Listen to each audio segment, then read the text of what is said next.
Welcome to another episode of Personal Brand Blueprint. I'm Dave Polykoff, founder of ZenPost.com, your personal brand blueprint that allows you to attract, convert, and bring in new opportunities using your personal brand. Today, we are going to be chatting with Angelo Ponzi, Fractional CMO and founder of the marketing agency Craft. Today, we're chatting with Angelo about how he's using marketing and his skills to grow and monetize his personal brand. So, Angelo, welcome to the show. Thank you so much. I appreciate it and glad to be here. Wonderful. So, I like to start off every episode at the top with a question that we all get asked whenever we go to a trade show or we're just shaking hands on the street and meeting new people. But the question is, what do you do? Yeah, that's always an interesting one. And for myself, before I tell you what I do, there was an evolution of how do I define myself that differentiates me from all the other folks that have the term marketing in their title.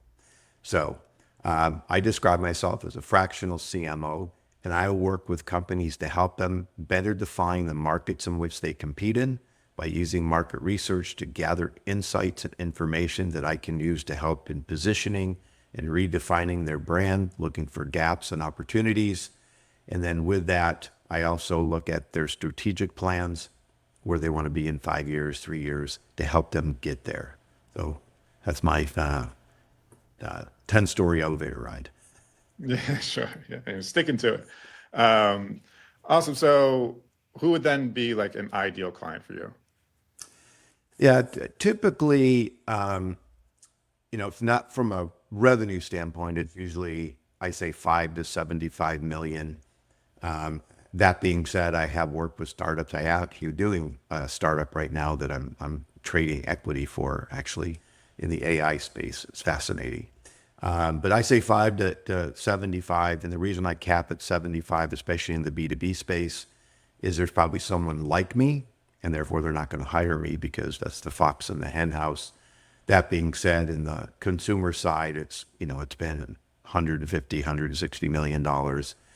But I focus on talking to business owners, C-suite executives that understand that my approach is from a strategic level and not a tactical level. So it's all about what's our perception in the marketplace? How do we change that perception if it's not what we want? And so those are the conversations I have. Typically, somebody says, my revenue's down, my messaging isn't resonating, and that's kind of where I get through the door.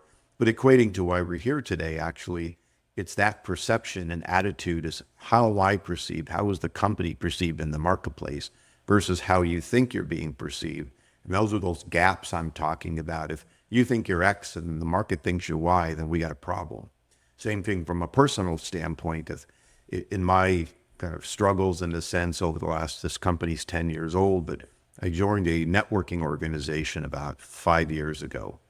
My very first meeting, 7 people used the word marketing and branding and digital marketing before it ever got to me. And I was like, okay, how do I define myself? And it took a good 6 months to figure out what are the words and phrases I can use that shows where I focus, what I'm trying to do versus all the other people. And again, that was my personal brand because I go to these meetings, there's typically 40 people in there. And now 5 years later, I have actually people that are just parroting what I say. So I know I'm accomplishing what I really want to accomplish, but every day it's a challenge. That's funny. It's what they say is copying is the most endearing form of flattery, I guess, and it must mean you're doing something right. I know I joined one of those BNI groups. I think it's internet, a meeting, and it's all people from different roles and industries, and everyone kind of goes around at the beginning of the meeting and gives a commercial about themselves. It's like 30 seconds and who a good referral would be for them. I remember back when I was in it, just kind of like, man, what do I say here? Like this is, how do I differentiate myself from like the 100 other marketing people that all these people know that they're going to make them. So I love kind of where your position is and what you help people do. To that point, you kind of touched on it a bit here. of where your ideal client is at the time where they're kind of raising their hand and saying like, hey, I need your services. What can you kind of describe where they are in their business, where it's coming to fruition to them, like, oh, I need to use Angelo? What are the problems they're facing? What are like the signs they're seeing in their business that they know they need to make a change? Yeah, it's interesting, and some of the companies I deal with have only been in business for a year or two, or sometimes 5. I deal with others that have been in business for one of my clients been in business for 75 years, and they come to a realization either that competition is getting stiff, things are changing, and we need to step back and really understand what's happening out there. And that starts to lead to the messaging conversation. Or I hear, my revenues are down. I think I have a sales problem. But the sales guy is telling me to go talk to you because he thinks you got a messaging and a marketing issue. And so I actually frickin' frack really well with a fractional sales leader because he gets in and he recognizes on top of the funnel, right? We're marketing, we're driving, we're positioning, we're doing all that. And ultimately the sales guy's got to get out and sell. So he, for example, recognizes very quickly, even though they're saying I've got a revenue issue, it is a revenue issue, but it's not necessarily the sales guys. So those are kind of the two big triggers. The third is, hey, I've been in business a long time. I think it's time we need to reposition. We need to change how we're perceived in the marketplace.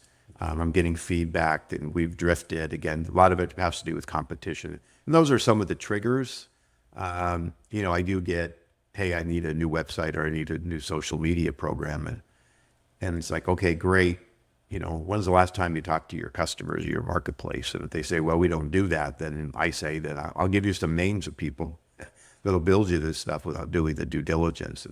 And I'm a firm believer, whether it's for me personally or for businesses, you have to get the feedback from the people you're trying to sell to. Back to what I said earlier, if I think I'm this marketing guy and blah, blah, blah, and then I go out in the marketplace and they think I'm a social media expert, then I got a problem, right? But if I don't talk to anybody, I don't know that's happening. And so that's where I think businesses and us as marketers need to have a pulse on what's going on in the marketplace on a daily basis. So if you're a business leader, or you're in marketing or HR, whatever you happens to be, a coaching consultant, I mean, you have to understand, and you get feedback from your clients. And sometimes I say to my clients, don't go and ask yourself, get somebody else to ask. Why? Because you're biased. I'm biased when I ask. That's why I like it when other people are giving me feedback, because then I know it's coming from a different place versus, you ask somebody, it's always like when you lose a job, right? And they go, well, your price was too much. And it's like, well, no, it wasn't just price, because if it was just price, you'd come back and say, let's renegotiate, right?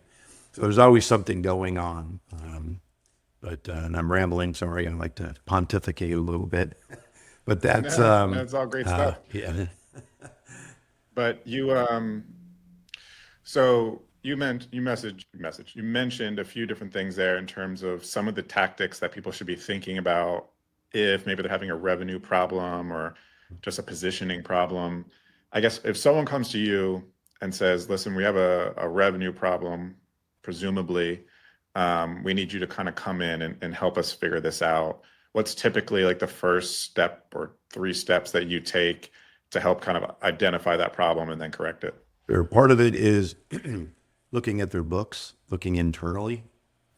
I'll use some case studies. Client last year said, we've been in business 41 years. We think we've saturated the market, but we don't really know. Maybe we need to pivot. And so one of the steps that we took is we looked at, frankly, their pipeline first. We wanted to see what kind of prospects they had. And one of the things that we noticed is that the youngest prospect in the pipeline was in there for 150 days. The rest were pushing 200, and some were over a year. Okay, those are a lot of red flags. We started investigating their size of market, right? Their total addressable market, their serviceable addressable market, and their serviceable obtainable market. So what could they actually get? We found that was a $7.6 billion market. So we knew we weren't even close. And we looked internally at their books and said, okay, what are we doing? Are we matching the market? What are trends that are going on? And on average, they were only growing about 6% a year. Well, the market was growing 7.6%, so we already knew we were under market. But what was interesting, and when we compared what was happening, even though they had some revenue goals, some of their current clients were actually spending less, and those weren't being flagged. So even if they hit their goals, they were going to not hit their goals because they were losing revenue. So it was like, who's in control of these people? And it was like, oh, that's operations. And operations guys say, I don't control the clients. That's customer service. Customer service says, I'm only servicing them. I don't do what they, all of a sudden there's this round robin of who's responsible for current clients. Well, that's the sales guys. And the sales guys are, well, we're business development. We're not doing that, right? So we found process issues, again, revenue issues, pipeline issues, perception issues of what they were doing and what the customers thought. And they knew very little. One of the things that I find in all the research that I've done is I ask a question, do you think your clients know all the products and services that you sell? Across the board, it's 90%, sometimes even more. They do not. And so therefore, why aren't we selling more? So those are kind of the initial steps. In 80% of it starts internally to try to, tear it down and then figure out where the issues are. And then the second part is to go into the market and start interviewing clients to try to find things out. This client I mentioned that's, 72 years old, 75 years old, we started interviewing their clients. They're a large HVAC company. And they kept telling me, they love us, they love us. And at the end of the day, I was like, you're right, they do love you. However, the people that you deal with are in their 60s and they're getting ready to retire. And the people in their 30s don't like you. Those are the new engineers you're not even addressing. As a matter of fact, you don't even have products and services that are now buying from your competition. And they were shocked. So, again, those conversations start to reveal opportunities or issues and problems.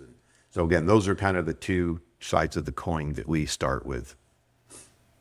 Sounds like having a good finger on the pulse of your business is going to help understand where some of those problems are, where those leaky pipes are, especially when someone like you comes in. Having that in place is going to make your job a lot easier, I would assume. What are some of the tools and systems that you would suggest? Again, we're kind of in the personal branding space. We kind of need the finger on the pulse of our individual Me LLC business. What are some things that we should have in place that just would give us a good health check on how our business is running and then help us be able to identify some of those leaky pipes ourselves? Yeah, well, I think the first part is to talk to your current client base. And again, structured.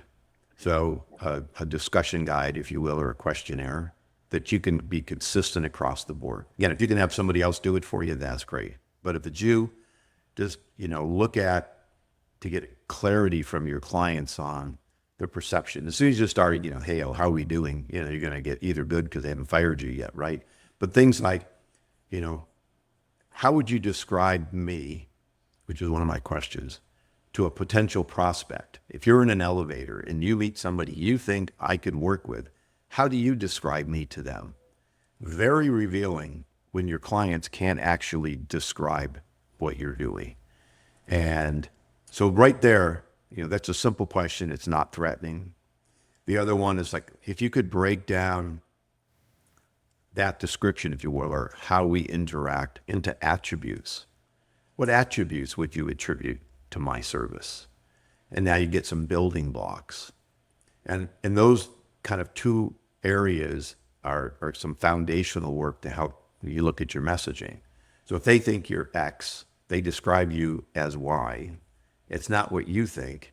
So now you got to do some, messaging and positioning and juggling. But now you're creating something that's relevant to the market, not just what you think. We go out and say, here's what we think you need. If you didn't ask them, you don't know what you're putting out there. And, I can look at, it's funny, I thought there was this need for courses and all this stuff. And I created this course with this guy. It was just a freebie that I put up there. And I was like, I promoted the heck out of it. And it's free. Nobody even downloaded the thing. Why? Because they weren't looking to take a course. They were looking for something else from me. And so I turned to other ways to communicate and try to build my personal brand, because that's really what we're doing, company or no company. We are, as the founders, we are the brand. The brand is our personality, if you will. And I think that's important, that as we define what your company is, if you're an LLC of any kind, but if you're a 1, 2, 3, 5-man, 10-man show, it doesn't really matter. Ultimately, it's our characteristics. If you think of your business as a human, right, it's our characteristics, it's our tone, it's our attitude that gets filtered into that. And we have to make sure that if, that perception of who we are and what we're doing, it gets communicated consistently. That's the other thing, right? I think that giving any advice is whatever you're doing, do it consistently. Doing it once in a while doesn't work. Yeah, I'm right there with you. I use that magic word menconsistency a lot, especially when it comes to content, and that's how you earn the trust, is continually showing up. And you mentioned the other magic word, and you're a fractional CMO, so you are that individual who people are hiring you, Angelo.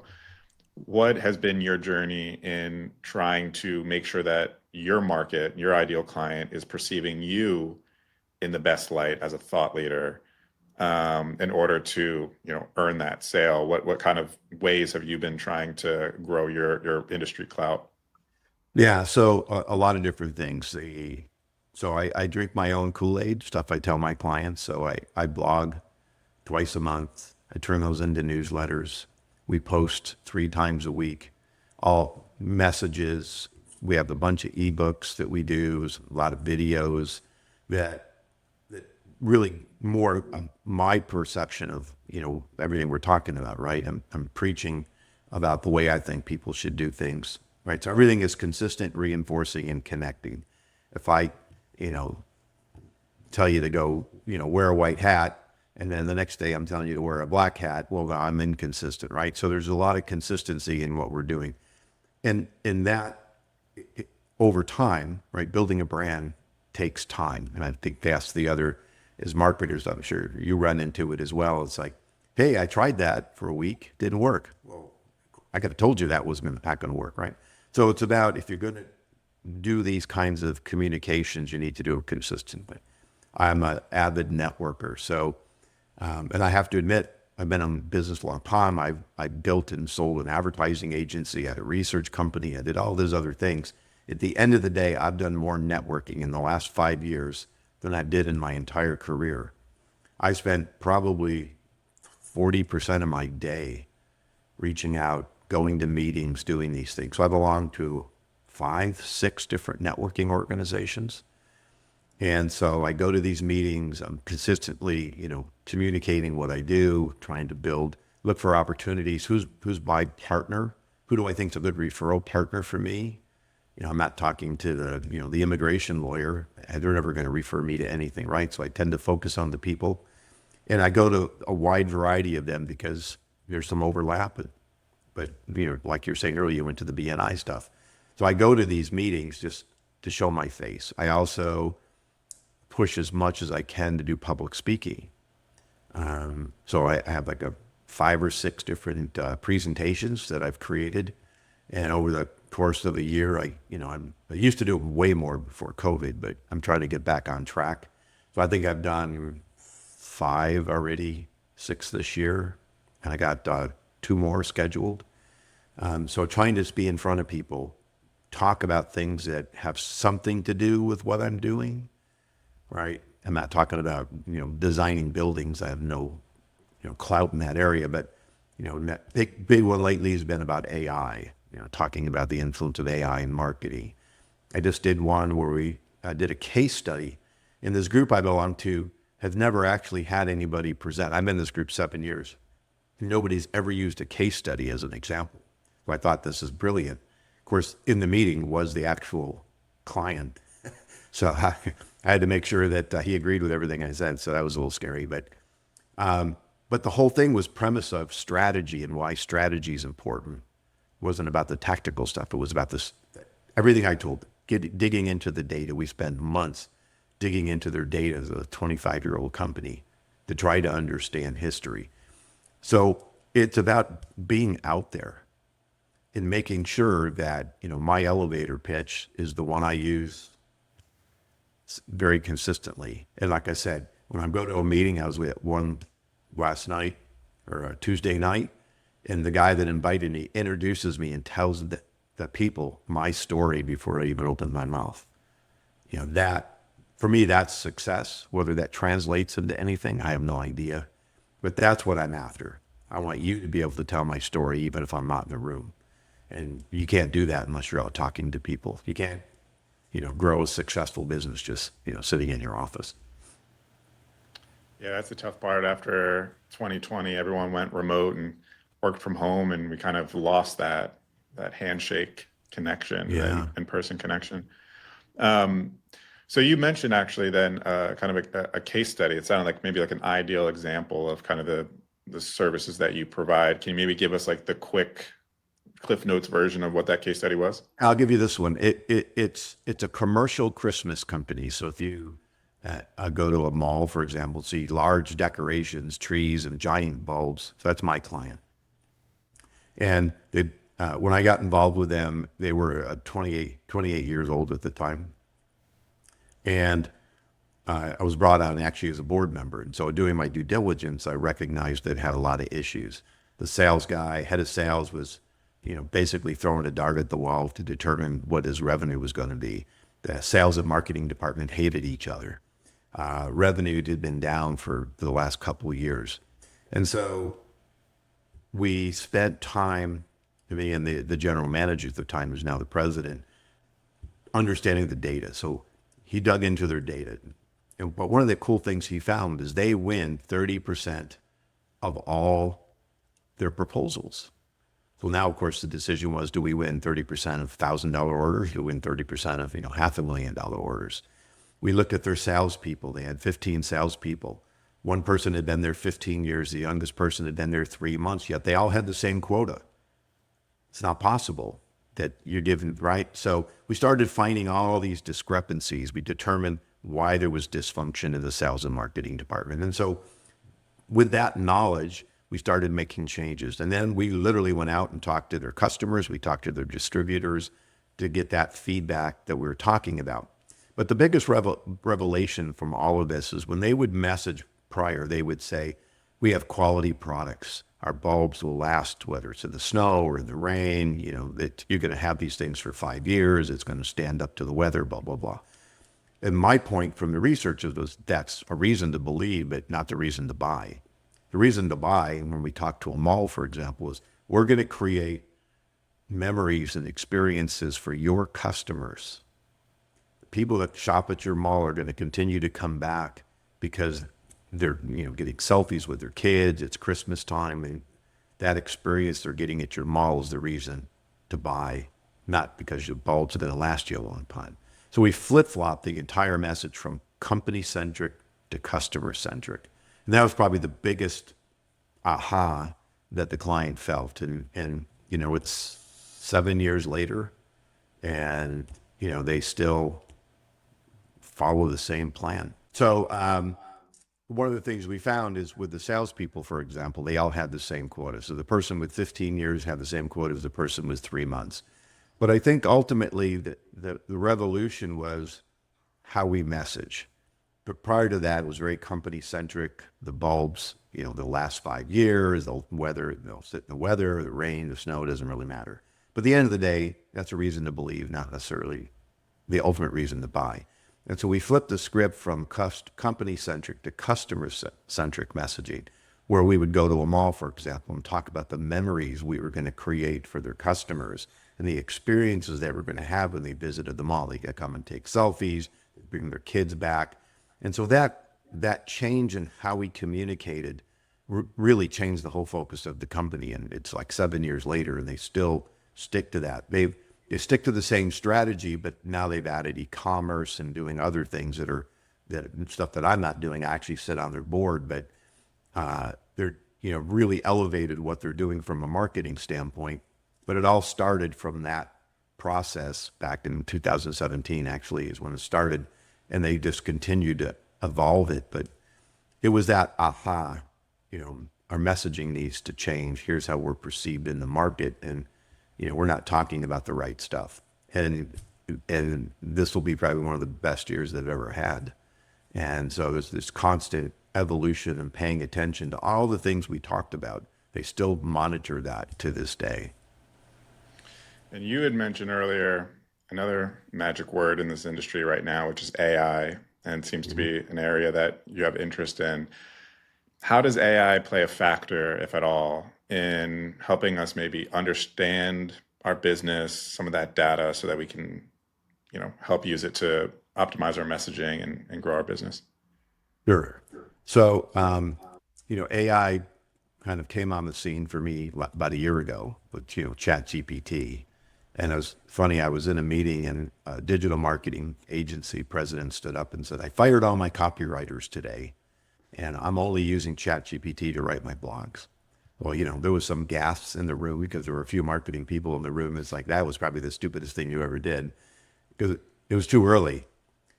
And I was against it in the beginning, but I have to say I started to evolve. And now I use those tools, and I'll talk about other tools, but those tools for ideation. I need some ideas. I need some direction. I want to find out what some trends in the industry are that maybe we can write about. So that's how I'm using ChatGPT, for example. But I use one called Perplexity a lot. And I use it to, I'll put in a data report for information and I'll ask it to give me the highlights. Even sometimes, a podcast, for example, I just put it in, it analyzes it, and it tells me the salient points. So that's how I'm using it. However, it is evolving. So I'm actually working with an agentic AI company. So basically building bots, and they have a platform to actually create a bot. It could be customer service. We have clients in the insurance industry and finance.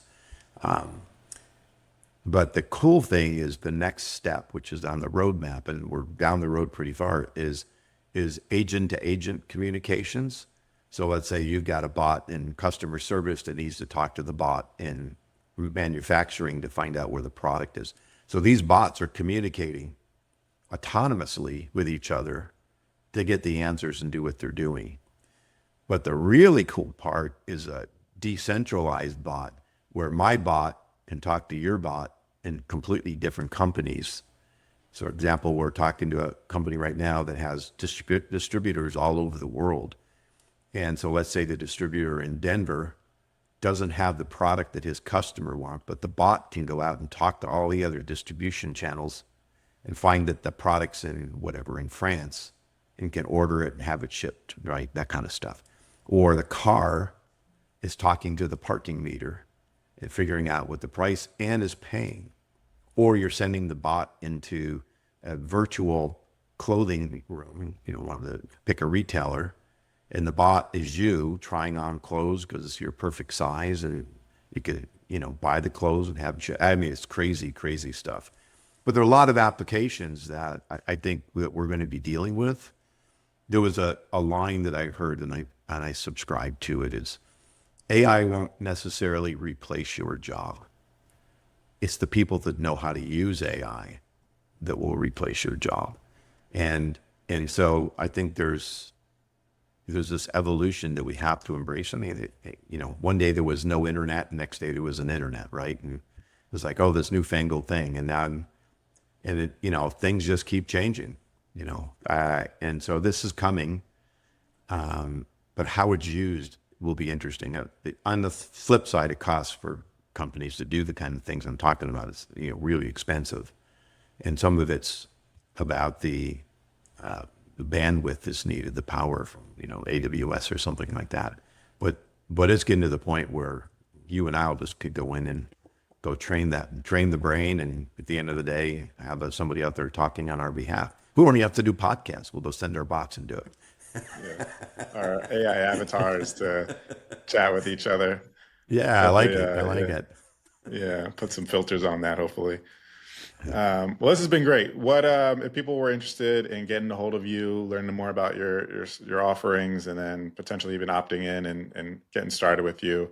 Where can they find you, and how can they get a hold of you? Yeah, the easiest is LinkedIn. Is probably the best, easiest place to find me. I can link to my website there. It's called craftmarketingandbranding.com. Long website, I know, but there's a rationale for it. But everything comes out of LinkedIn. My blogs are posted there. My videos are there. A lot of background is there, but that can certainly lead to all good things. It's like the yellow brick road. It'll take you down the path. It's great, great marketing tactic. Well, thank you so much, Angela, for being on today's episode of Personal Brand Blueprint. To learn more about how to launch, grow, and monetize your personal brand, make sure to subscribe to the Personal Brand Blueprint podcast. Follow me, Dave Polykoff, on LinkedIn, as well as Angela. And check out zenpost.com for details on how to work with me directly. Links to all three and all of Angelo's links will be in the show notes below. Thanks, and see you on the next episode of Personal Brand Blueprint. Thanks, Dave.